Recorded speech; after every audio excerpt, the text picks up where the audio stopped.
सगुण भक्ति काव्य धारा के अंतर्गत कृष्ण भक्ति काव्य धारा की विशेषताओं पर प्रकाश डालिए। निर्गुण भक्ति में ईश्वर को निराकार माना गया है, उसके किसी प्रकार के स्वरूप को नहीं स्वीकारा गया, जिस कारण जनसाधारण की रुचि इस भक्ति के प्रति कम होने लगी।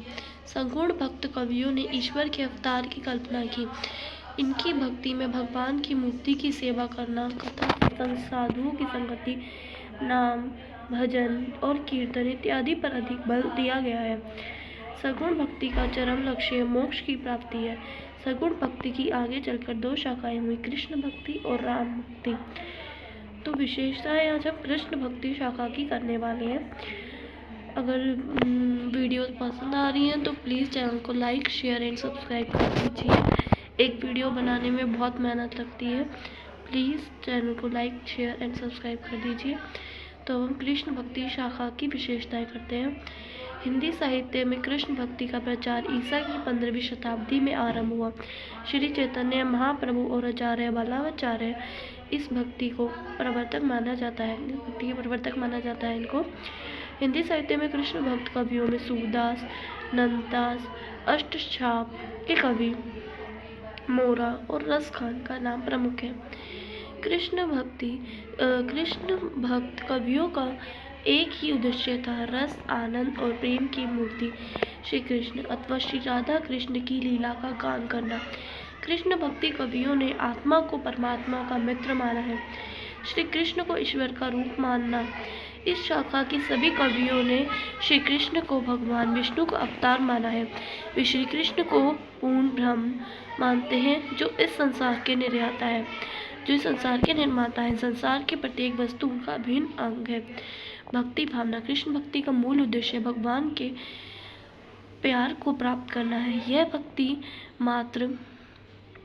भक्ति पात्र भेद के अनुसार बदलती रहती है। कभी वात्सल्य रूप को, कभी सरल भाव में बदल जाती है। कृष्ण भक्ति में लोकलाज की मर्यादा और सांसारिक लाज इत्यादि कुछ महत्व नहीं रखते हैं। सामाजिक पक्ष। कृष्ण भक्त कवियों का मुख्य उद्देश्य भगवान कृष्ण की लीलाओं का गान करना था। लीला में उचित अनुचित की कोई सीमा नहीं रहती, क्योंकि लीला केवल लीला के लिए ही रचाई जाती है, उसका समाज कल्याण से कोई संबंध नहीं रहता। फिर भी इन कवियों ने लोक मंगल की भावना को आंखों से ओझल नहीं होने दिया। उद्धव गोपी संवाद में स्वाभिमानी शरीर को बेकार कष्ट देकर साधना करने वाले योगियों का मजाक उड़ाया गया है। वर्णाश्रम धर्म का पतन, विडंबनाओं और सामाजिक कुरीतियों का चित्रण भी श्री कृष्ण भक्ति काव्यों में देखने को मिलता है। विषय वस्तु में मौलिकता। कृष्ण भक्त कवियों ने जिस विषय को भी लिया उसे मौलिकता प्रदान की है। इस काल से पूर्व जो कृष्ण भक्ति संबंधी साहित्य रचा गया, उसका आधार ग्रंथ श्रीमद् भगवद गीता था। कृष्ण भक्त कवियों ने इस ग्रंथ का अनुवाद नहीं किया, अपितु श्री कृष्ण चरित्र के वर्णन में पर्याप्त मौलिकता का परिचय दिया। श्रीमद् भगवद गीता में श्री कृष्ण के लोक रक्षक यानी लोगों की रक्षा करने वाला रूप पर अधिक बल दिया गया है, जबकि कृष्ण भक्त कवियों ने उनके लोक रंजक रूप पर अधिक बल दिया है। इस युग के कवियों ने युग और परिस्थितियों के अनुकूल कई प्रसंगों में परिवर्तन किए हैं। प्रकृति चित्रण। कृष्ण भक्त काव्य भाव प्रधान है, इसलिए उसमें प्रकृति का चित्रण पृष्ठभूमि के रूप में हुआ है। उसमें प्रकृति का स्वतंत्र चित्रण नहीं मिलता। फिर भी इन कवियों ने प्रकृति के कोमल, कठोर, मनोहर, भयानक सभी रूपों का चित्रण किया है। कृष्ण के बाल स्वरूप का वर्णन। कृष्ण भक्ति काव्य में कृष्ण के बाल रूप का वर्णन किया गया है, जिसमें उनके संपूर्ण जीवन को काव्य का आधार ना बनाकर केवल बाल और किशोर रूप पर अधिक ध्यान दिया गया है।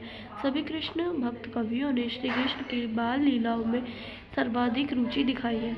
श्रृंगार रस की प्रधानता। प्राय कृष्ण भक्त कवियों ने माधुर्य भक्ति के कारण अपने काव्य में श्रृंगार रस को स्थान दिया है।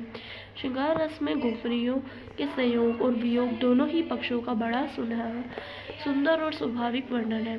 संयोग में कृष्ण राधा का सौंदर्य, गोपी प्रेम, चीर हरण, रास लीला आदि का वर्णन है।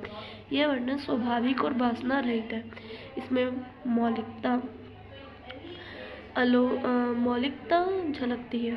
वियोग पक्ष का चित्रण ब्रह्म गीत में देखने को मिलता है। मीरा का वियोग वर्णन उच्च कोटि का है। रस योजना। यूं तो कृष्ण भक्त कवियों में माधुर्य भक्ति के कारण अपने काव्य में श्रृंगार रस के स्थान दिया है, उसमें सभी रसों का चित्रण भी किया गया है, लेकिन भक्ति रस इनमें से प्रमुख है। हम इसमें वात्सल्य रस, श्रृंगार रस और शांत रस भी कह सकते हैं। सूरदास ने तो वात्सल्य रस का अद्वितीय चित्रण किया है। काव्य रूप संगीतात्मकता। कृष्ण भक्त कवियों का साहित्य भाव प्रधान होने के कारण मुख्यतः रूप में ही मिलता है। इसमें गीति काव्य का सुंदर विकास हुआ है। इसका प्रत्येक पद किसी न किसी राग रागिनी का लक्ष्य में रखकर बनाया गया है।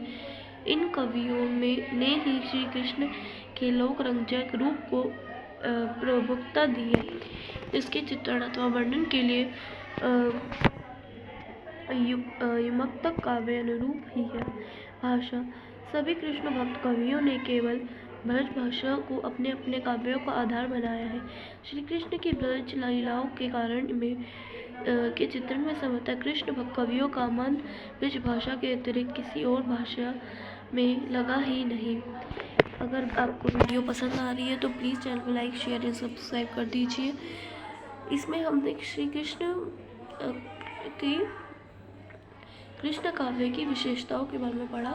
अगर आपको वीडियो पसंद आई तो प्लीज़ चैनल को लाइक शेयर सब्सक्राइब कर दीजिए। इससे हमें मोटिवेशन बनती है और हमें आगे और वीडियो अपलोड करेंगे।